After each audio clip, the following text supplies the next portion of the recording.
pleasure to see you today, my EOS friends. We are here with Domenic Thomas from Worbli, and we're going to talk about EOS worker proposals, and we're with Mitch as well, also from Worbli, and we're going to dig into the EOS worker proposals, the pros and cons, where we're at, and kind of dig into this debate a little bit. So Domenic, go ahead and kind of give a brief overview of where we're at with worker proposals, and then we'll just get the conversation started. Sounds good. Thanks a lot, Brandon. So, obviously it's a kind of a heated issue in the community right now, especially with, some of the comments that have come out of Dan and Block One about, potentially eliminating the inflation for the worker proposal fund. I've been working with a group, I believe I'm looking at it now, there's about 14 of us in a channel that have been grinding on developing a sort of an MVP to get this off the ground, using the referendum tool that's been in development, and now we're trying to get a sort of a front end and an easy to use process to engage and try to start accessing some of the funding for what we're calling emergency issues. So Thomas Cox is a part of the group, and people from some of the various BPs in the community, and then just a host of community members. It's really a global team, and we're pretty passionate about the fact that the worker proposal fund is something that can be valuable for the EOS community and the EOS ecosystem. And so, we're really hoping that it's not going to be on the chopping block entirely. There's a lot of views around that, and we've really taken that into consideration. And there's a public worker proposal channel that we monitor heavily. We've done polling, we've got a lot of information. So where we stand right now is we just recently published, if you've seen that Medium article that's been going around the community, that came from our group. Okay, great. You said that you're kind of looking to get started with the emergency proposals, so that would be bug bounties. And what are other examples of emergency proposals that it could go towards? Yeah, so it's ECAF, right? Making sure the arbitration system has some funding. It's managing the code base. The GitHub was one of those things that we wanted to get some funding around. Security audit of the chain, and sort of engaging potentially an ongoing security firm to help secure the blockchain, and really a little bit of funding for the next iteration of the worker proposal fund process, right? The front end and the voting tool and all of that stuff. Okay, yeah.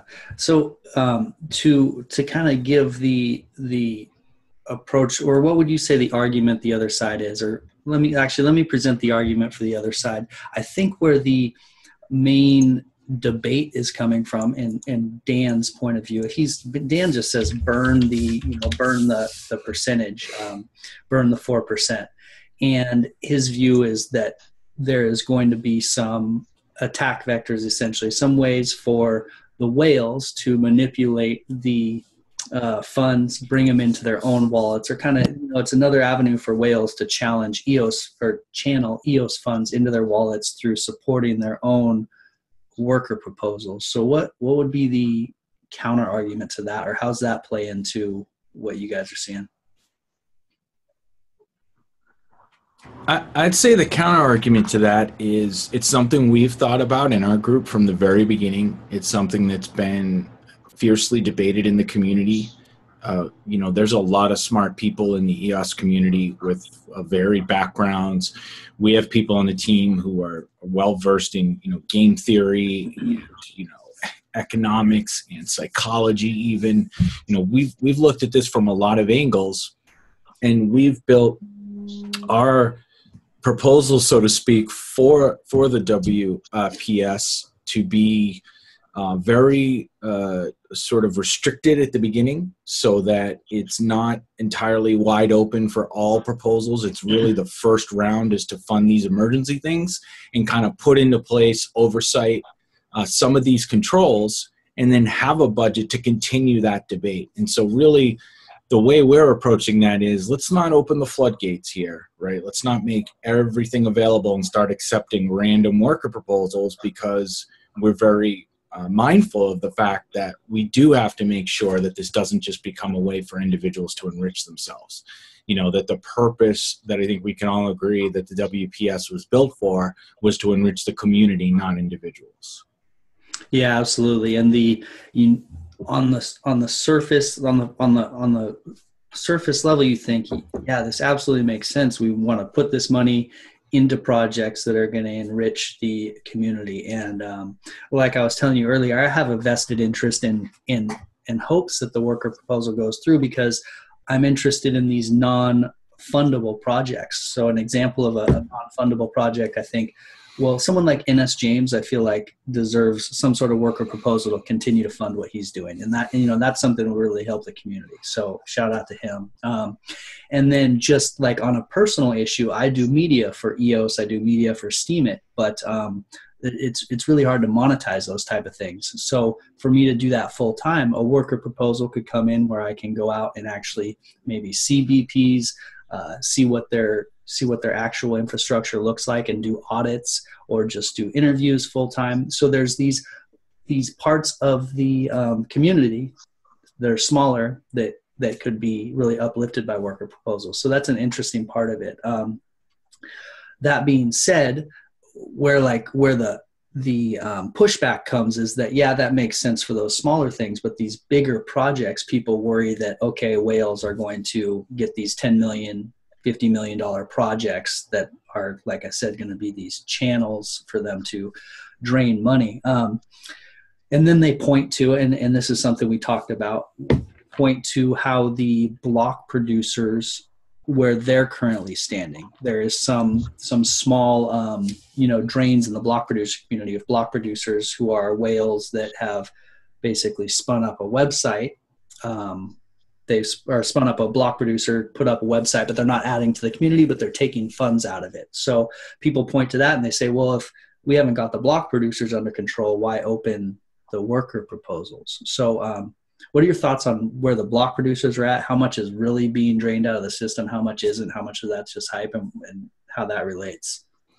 Well, I think, Brandon, we spoke about this in EOS Ignite kind of roundtable at the end of the conference, and that's what sort of led to this conversation. My feeling on that is we can't throw the baby out with the bathwater, to use that cliche, but sure, we've seen that happen, and there are kind of always people who are going to try to game a system if there's potentially financial gain or some other perceived reward. However, I think we're going to get that fixed fairly quickly.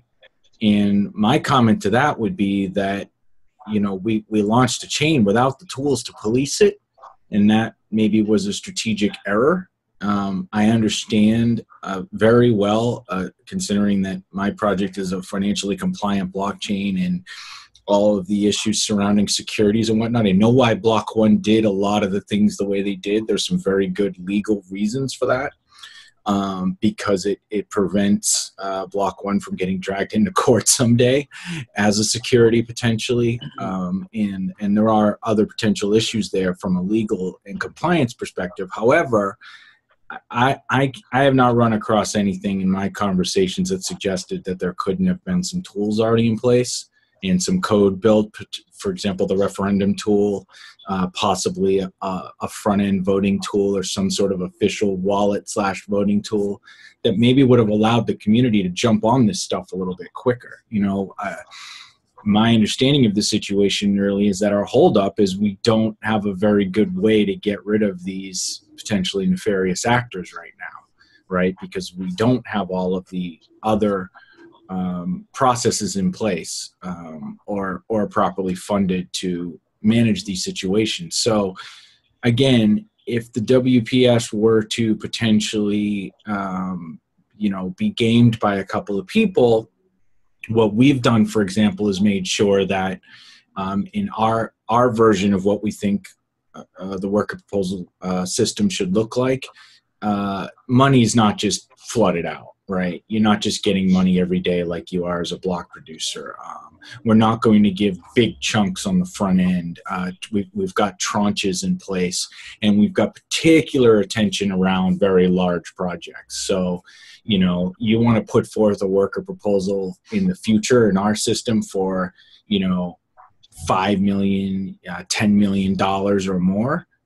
It's going to be a much more difficult process. So we kind of staggered it and said to ourselves, what's one of the easiest ways to manage this? And that is, let's make it a lot more difficult to extract higher dollar amounts, right? Mm-hmm. Pretty simple. If you want a quick, $50,000 to fund some sort of marketing initiative, and you want to do an ongoing series of, say, conferences to promote the community, that's going to be a little bit easier to get through. And we're still not going to give you your $50K all at once, because we don't think we should just be flooding people's wallets with money, or with EOS in this case. But certainly that's going to be treated differently in the system we're devising, as opposed to a $10 million ask.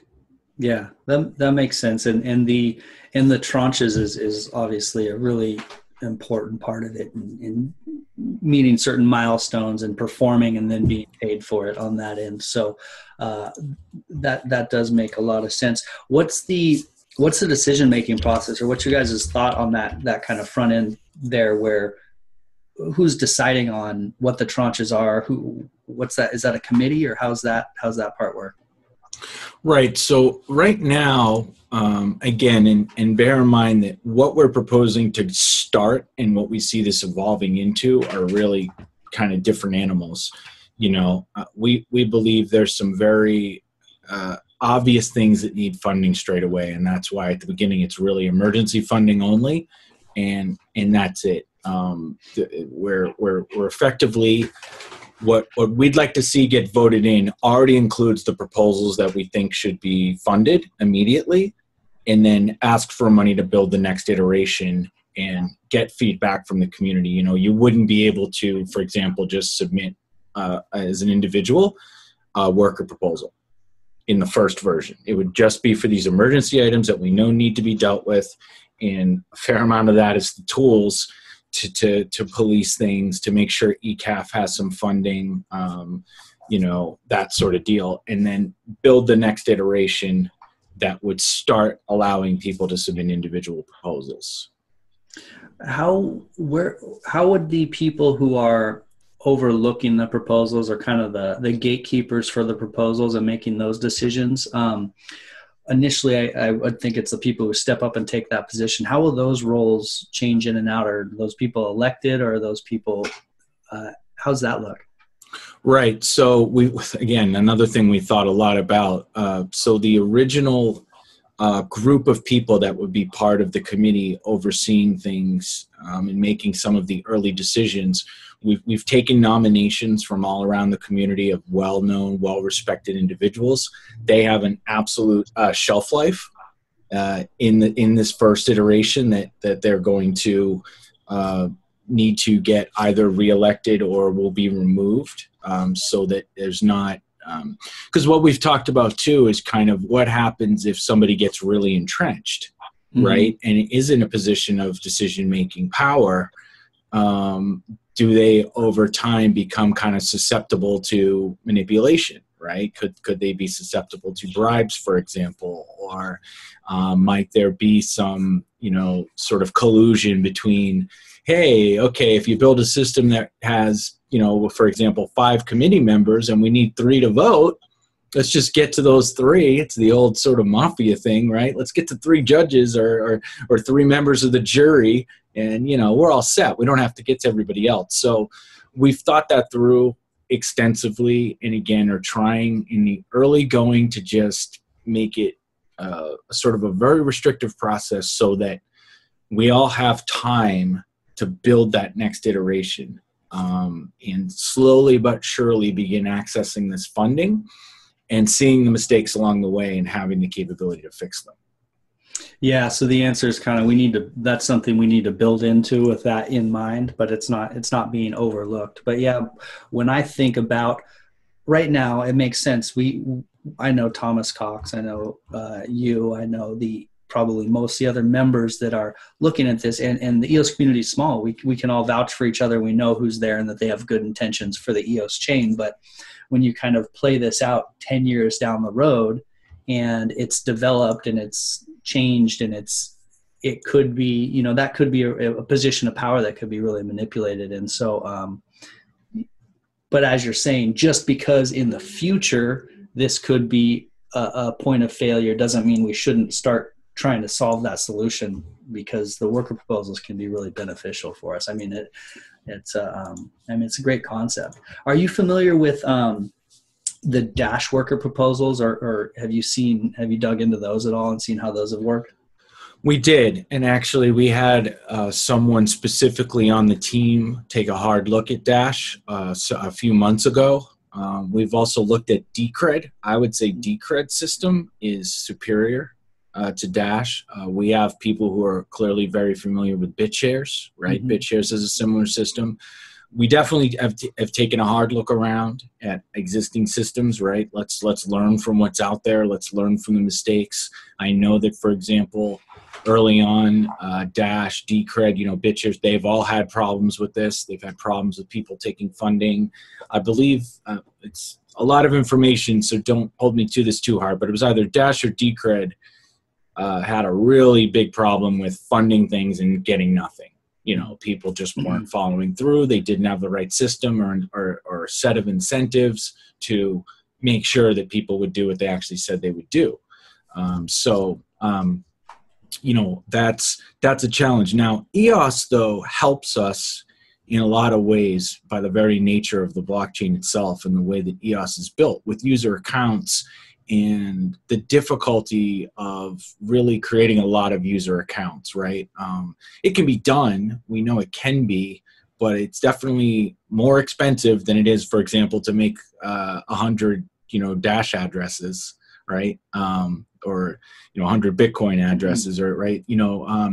These other systems we're discussing are by their nature completely anonymous, right? So it makes it a lot easier in those systems that you don't necessarily know who's behind some of the asks is my understanding. Now, I think they've started to change some of that. But again, in EOS, because, we have these sort of user accounts, and what I hope will eventually have is some strong identity. This could be potentially a little bit controversial, but I personally wouldn't fund somebody who hadn't revealed their identity. Mm-hmm. I think that if you want to ask for money from the community, you have to step forward and prove who you are. Mm-hmm. That's my personal opinion. Maybe the decentralization and crypto anarchists would strongly disagree, but I don't know how we're going to give money to an anonymous individual. Yeah, I've kind of gone down that train of thought pretty thoroughly as well, and I feel like it's the same way that we swing all the way to proof of work as the exact opposite of bureaucratic government. Like, okay, these guys are too inefficient, so we're gonna, and there's too many holes and it's too bureaucratic, so we're gonna go to where only a computer can make decisions, and there's not going to be anything outside of the code is the law. Whereas EOS falls in that the intent of the code is the law. We're going to take some of that proof of work, some of that computing power and some of the code, and we're going to take some of the human aspect and we're going to meet in the middle. And I think that relates to what we're looking at here as well. Like there's a middle ground. So yeah, I agree. Again, there's probably some cases where not revealing an individual's identity is probably okay. Mm-hmm. But again, if what you want is accountability, it's kind of challenging. I mean, what are you holding accountable? The address, the wallet? Like, I don't. Exactly. And I think that's the middle ground, is that there's cases where, yeah, it makes sense that you need to be private, but there's also cases like if you're asking for a bunch of money, well, then that human aspect, how am I going to trust you with that money if you're just some numbers on a screen? I want to know like who you are. I don't want to just give money to someone randomly and trust them. And I think that is where we have to come to a middle ground. If we're going to come to the middle ground from proof of work to delegated proof of stake, we also should look at coming to the middle ground on being able to trust you, being able to be transparent with our identities when there's money on the line, to add that bit of trust. So it's interesting how the human factor starts to play in there, but I think that it's really important for the blockchain because as humans, we know how to interact, we know how to trust each other and distrust each other, and in small communities under 30 people, we do just fine.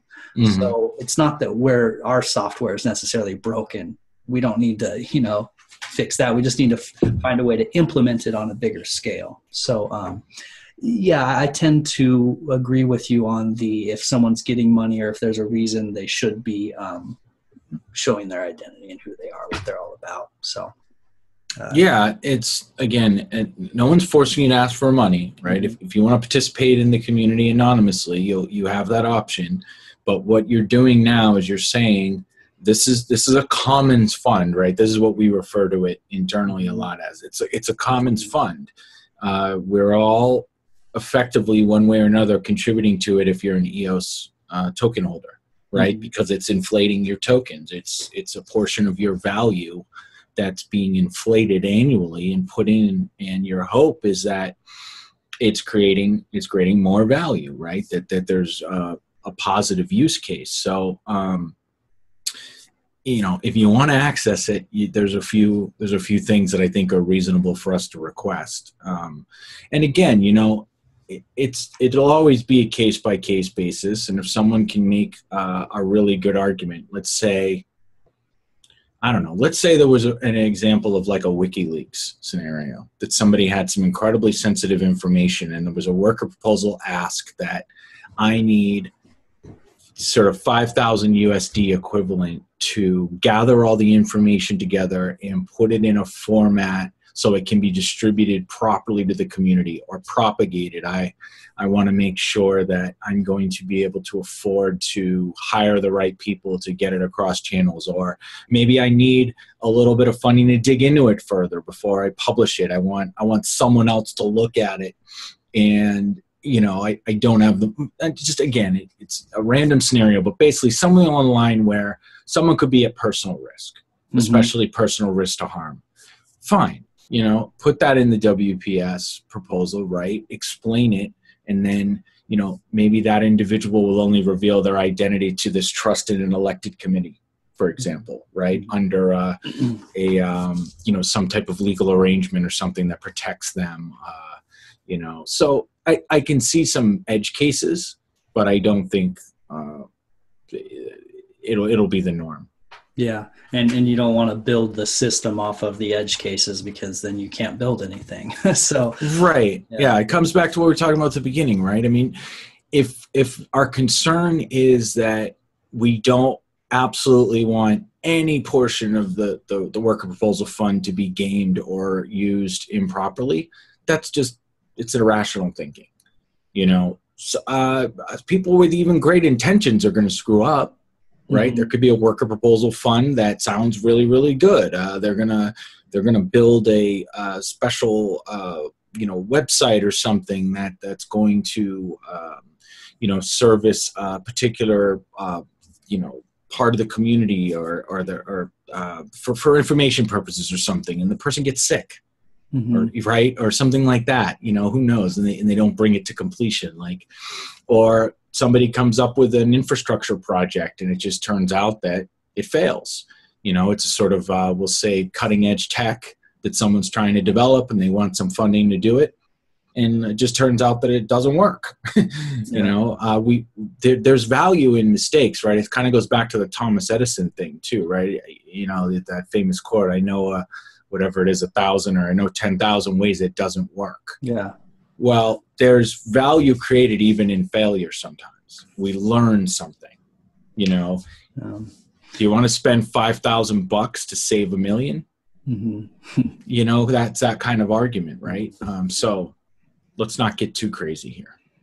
Yeah, I agree. And it's such a nascent technology that to kind of cut off or hinder any sort of experimentation when it could have such positive benefits makes me nervous. Like, I don't want to start stopping things because of what might happen. I'd rather just break them and see what happens. And so I guess an interesting way to conceptualize this is to the EOS community is the worker proposals are undoubtedly a very quality tool that could lead to some great innovations and great community projects. That's not really the point that's being argued. The point that's being argued is that we're going to inevitably lose some of these funds to bad actors.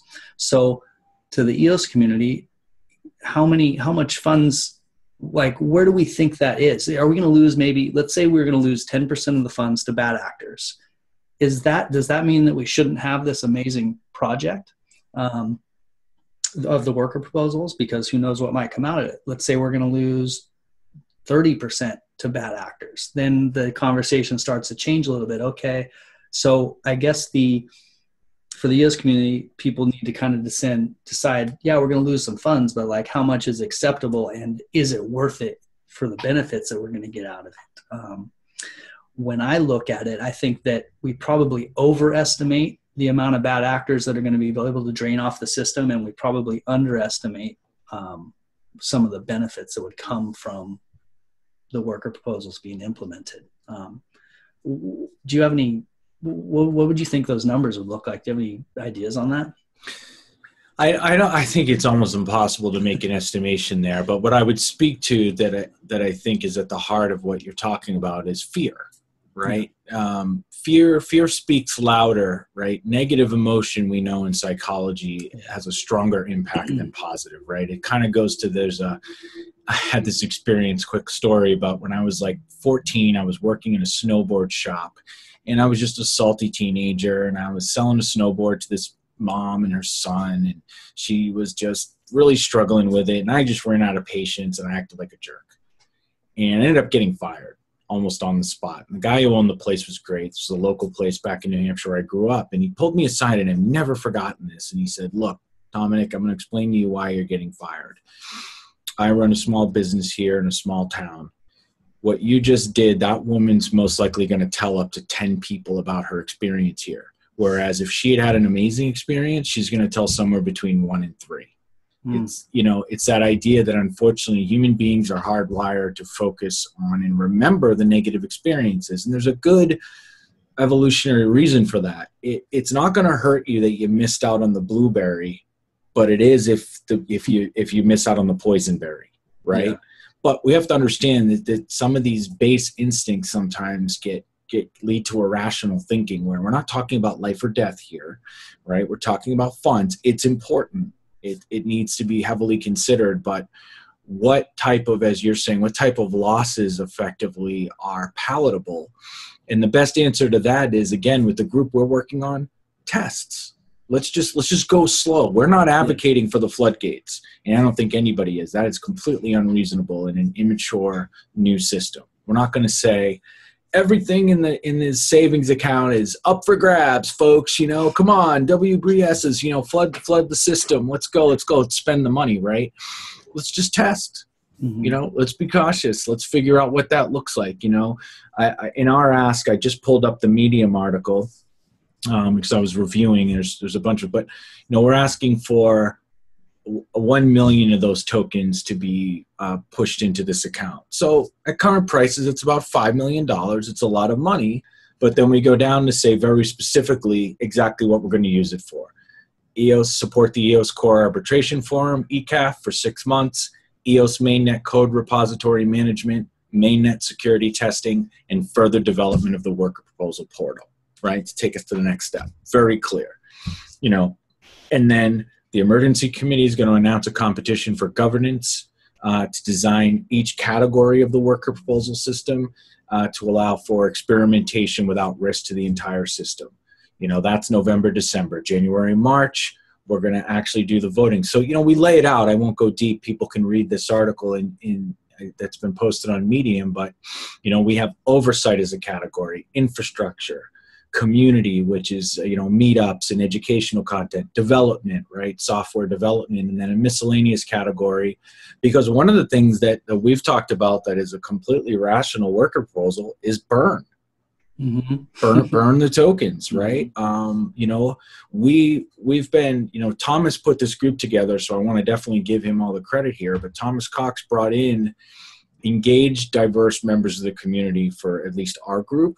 And, we have deflationists, hardcore deflationists, who think the whole WPS should be burned, but understand that it exists and want to bring that perspective to at least make sure that it's going to be used into the best possible ability, right? So it's good to have those very contrarian viewpoints where if there wasn't going to be a WPS, that's their preference.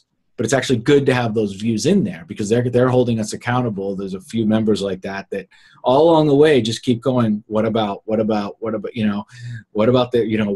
downside, right? Mm-hmm. Because again, their preference is, burn it, mm-hmm. So to that though, what I will ultimately say, and you didn't necessarily ask this question, but it just kind of segues, the big debate is, okay, all this stuff we're talking about, Brandon, this is great. We need funding for all these different things to grow the EOS community, to support and grow the technology, to get outreach. Why not have VCs do it, right? Or the other one we hear a lot is, why not just have the block producers do it? And my answer to that is, on the VC front, VCs don't invest in infrastructure.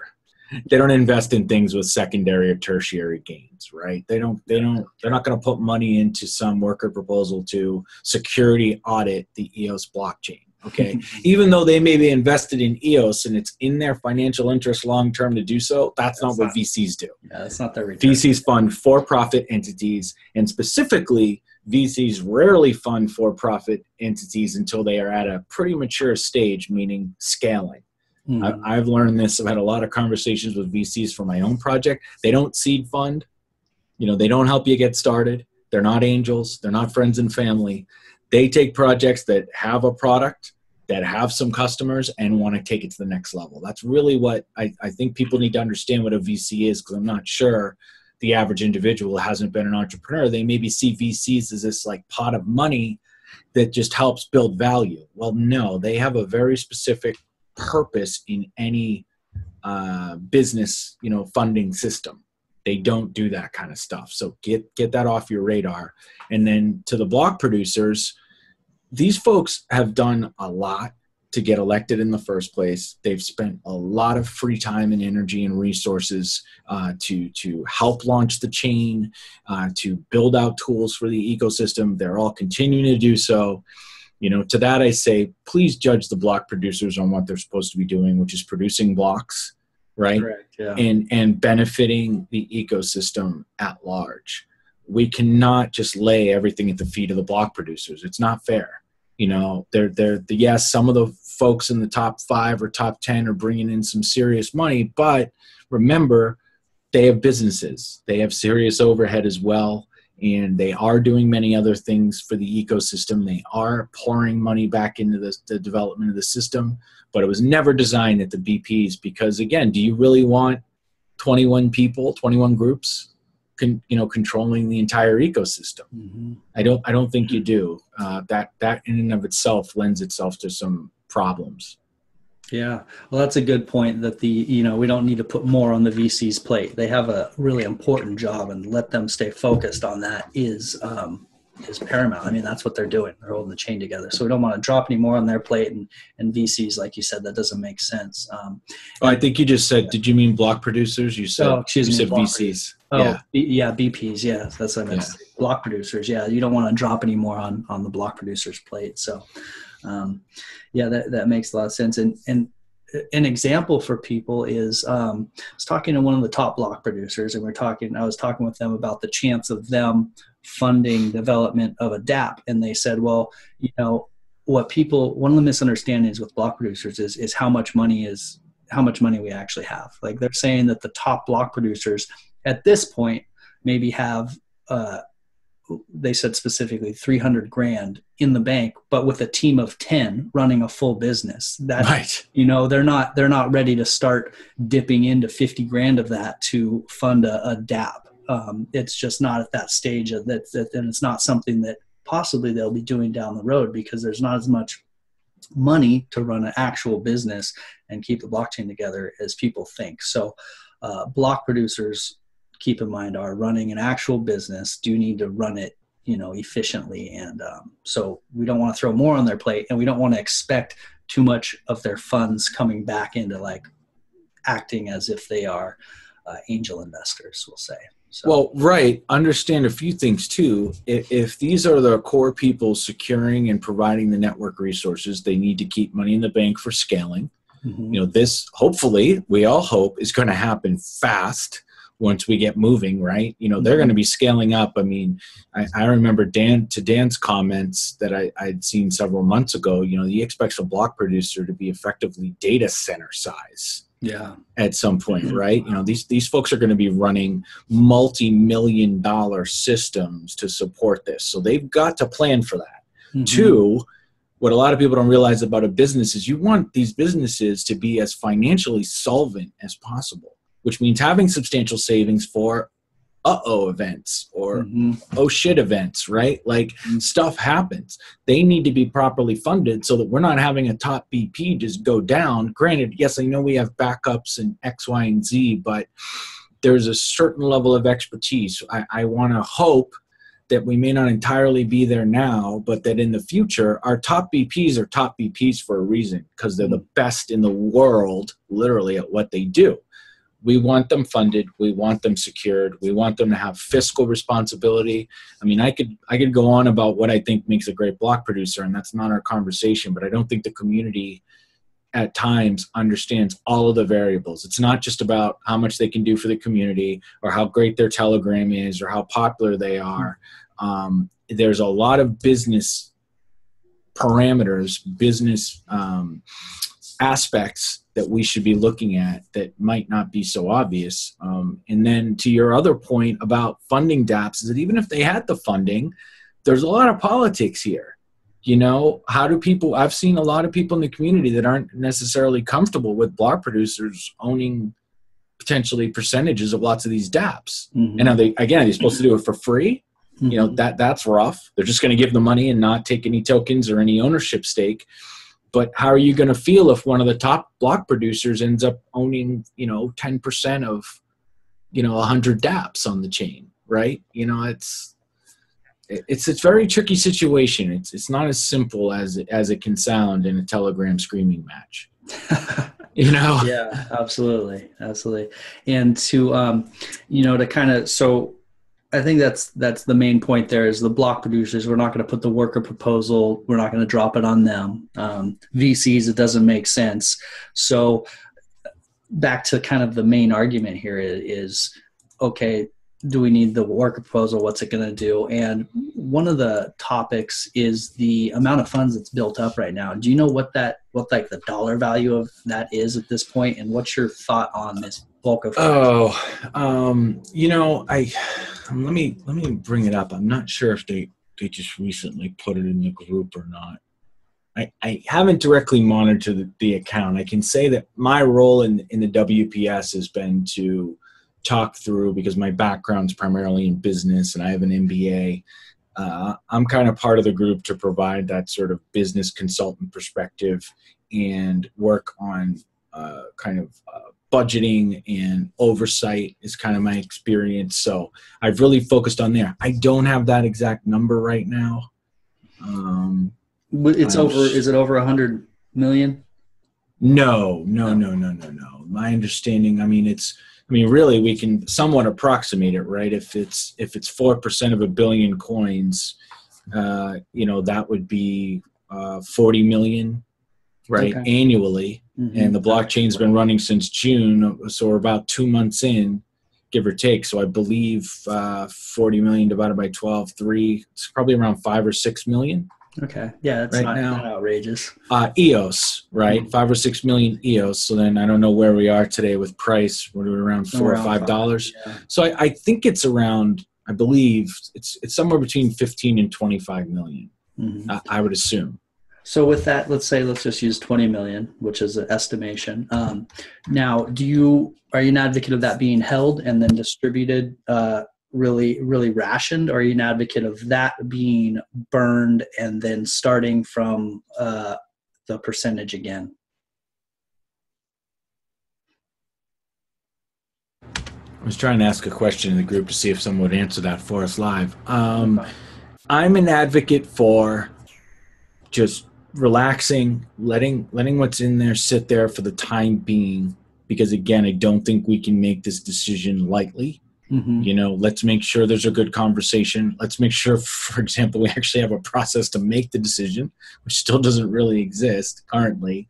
I mean, I guess we could do it with a 15 out of 21 BP consensus thing, but that's tough. I don't think we should lay this at the feet of the BPs to do some type of eradication of or come out in favor of the worker proposal system. But I'd say exactly like we're proposing, let's take a portion for now.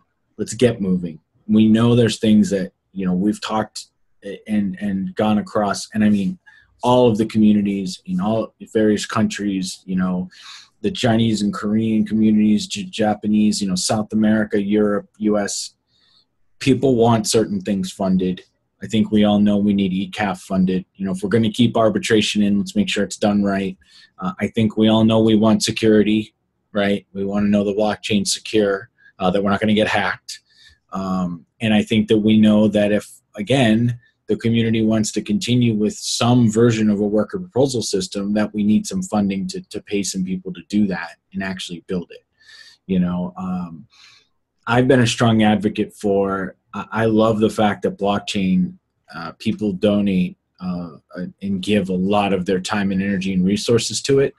But I don't think you can really debate that an accountable and paid team will typically work faster and more effectively to get these things done. The community's given a lot. These funds are available. Let's reward some people who are literally working their asses off to be able to dedicate more time. Like to your point, saying you'd love to go out and do all of these things. And if the community wants that and believes that you going out and potentially, interviewing in-person block producers and checking out their block production, facility and, their hardware and their systems and really doing some serious digging into, what's going on out there, that you have to live. You can't just, fly around the world doing these things and, not get paid at all. Right. So if we value people's work, they should be compensated. Mm-hmm. And so we've already given 6 months of our time and energy. I don't know how many hours I have into the WPS without a single penny, but I'd have to say I've spent on average at least 10 to 15 hours a week on it for 6 months. So, I don't know what that comes out to, 50, 60, 300, 400 hours, probably. Yeah.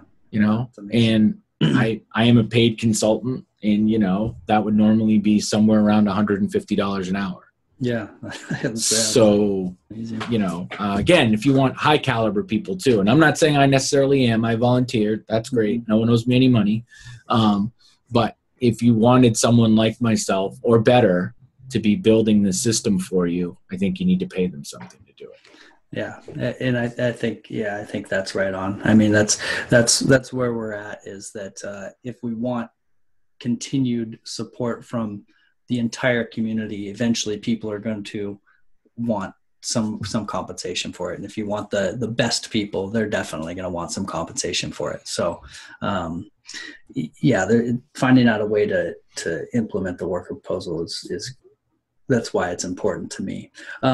Now, why do you think, what do you think Dan, what do you think his main point? Because is he just a hardcore deflationist, as you'd put it, or does he see a flaw, or what's his reason for just saying burn it? What's his reason for being opposed to the worker proposal?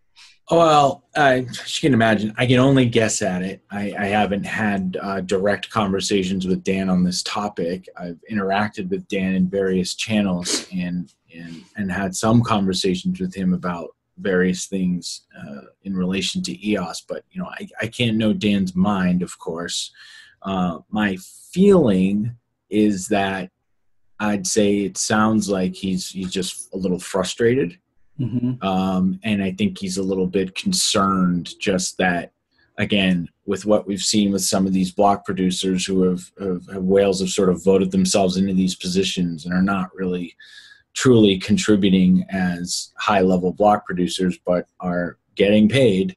My understanding is that I think he's concerned that will happen. It's really that. I'm not sure if he's just had an entire change of heart. I think we all know Dan's put out he's thrown some, he's lobbed some bombs here in the last few months, constitutional changes that he's potentially advocating for. You know, Dan obviously is the sort of core stakeholder in EOS, you know, that this is his child, and I'm sure he'd credit many other people, but he's clearly a key player, a very powerful voice. And when he says something, we certainly all take notice. But remember, this isn't Dan's blockchain. Mm-hmm. You know, that's a point. And you see that sometimes where people will push back on that and say, well, we really should listen to Dan. And I say, well, yeah, Dan's an important voice in the community. He's a very high level, maybe the highest level expert, so to speak. When Dan says something, we should pay attention. However, this is our blockchain. Remember that. It's not Dan's blockchain. Mm-hmm. Dan's a stakeholder like everyone else. He's one voice, right? Maybe a powerful one. Not maybe, but obviously a powerful one. However, it's our blockchain. Mm-hmm. He built it for us to do what we want with. And as Dan said in other scenarios, you know, there can be forks. You know, he's built that in for a reason. There's some that are, you know, again, like our fork is financial compliance. It's a friendly cooperative fork. Telos is kind of a, hey, we want to do a different fork. Mm-hmm. I won't call it adversarial or anything. I don't think it is, but you know, it's, hey, we really think this should be done a lot differently. That experimentation is, although it might be a little rough in the early going sometimes and cause some divisions, should allow long-term for us to reach consensus, you know, but this is our blockchain. Mm-hmm. You know, it's yours, it's mine, it's Mitch's, it's everybody who's involved. So let's take ownership. And I think, if I were making a guess, I think that's maybe a little bit part of what might be Dan's frustration is maybe he doesn't feel that all of us collectively are truly taking ownership, mm-hmm. you know, maybe taking it as seriously as he'd like to see. I know he's aware of the work that our group's done, but, you know, maybe he thinks there should be more.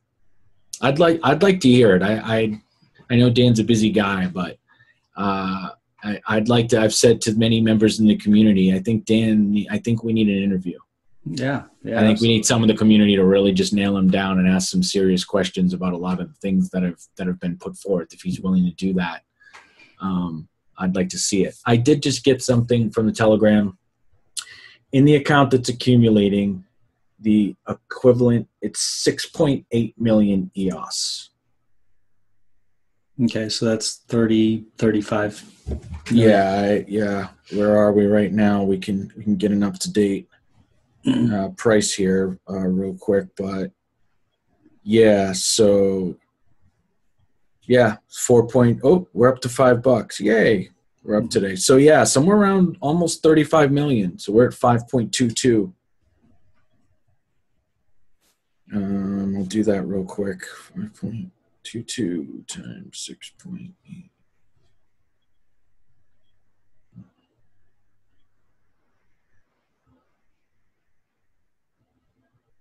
$35,496,000 USD equivalent.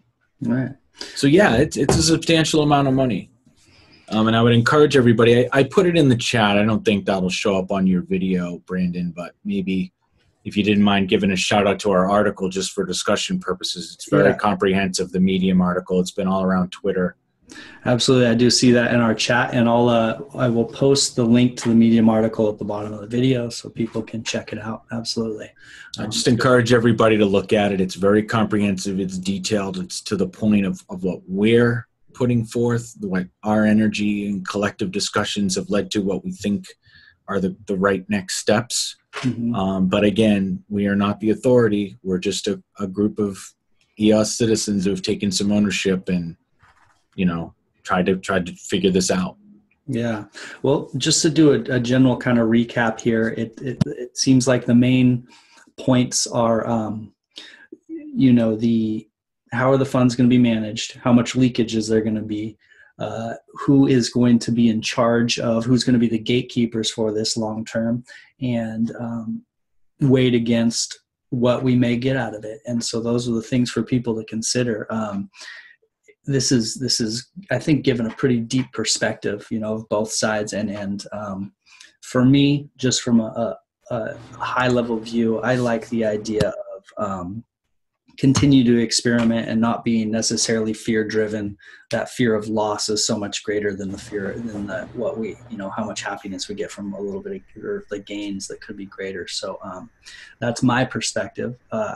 I like your guys's approach, and I like the approach in general of starting slow. If we have this balloon, poking a little hole in it and letting some of the air seep out. We're not, we're not popping it. We want to poke a hole, let the air seep out and control it, and then move the worker proposals forward and scale as as we figure out all these questions that we're talking about now. Just because we don't have answers to all these questions or a sure way, we don't know how it's going to work, doesn't mean that we shouldn't continue to, find our way up the river. So what are you have any final thoughts about worker proposals, or anything that we kind of glossed over you'd like to dig a little deeper into? I'd say, yeah, absolutely. To your point, we don't have to have all of the answers. We can tread sort of cautiously. We can make some, I think, reasonable, educated guesses. We can meet some reasonable short-term needs with the funds that are available that I think we can almost universally agree will provide value. And then we can go from there. This is one of the hardest parts of decentralization. Decentralization is a beautiful thing. I'm here and part of blockchain because I absolutely believe it's going to change the world. I think that it's a paradigm shift that's going to permeate almost every aspect of society, starting with business and industry and the technology and the way in which we interact with all those things. But I think it's going to transform politics, lots of different things. But when you start with a decentralized pool and you try to reach those first series of consensus, it's hard because, again, we didn't even have the tools built to do it. Yeah. To do voting on this kind of stuff, right? To ask the community to give its input. So I'll say that, again, with my project and with Worbli, the ability for us to make some of those decisions early on and not have to get consensus straight away to create starting points, it's made our lives a lot easier. And, it's allowed us to move forward faster. But again, we have the benefit of seeing what's happened on mainnet. We hope we're taking, great things from that and making the right decisions. But again, the community will have its say in the long run, and we'll get there. We'll all get there. We'll get there with mainnet. But yeah, let's push back against that fear. Let's check ourselves a little bit and say, what are the real risks versus the potential rewards? And obviously, I've put my time and energy into this because I think the rewards far outweigh the risks.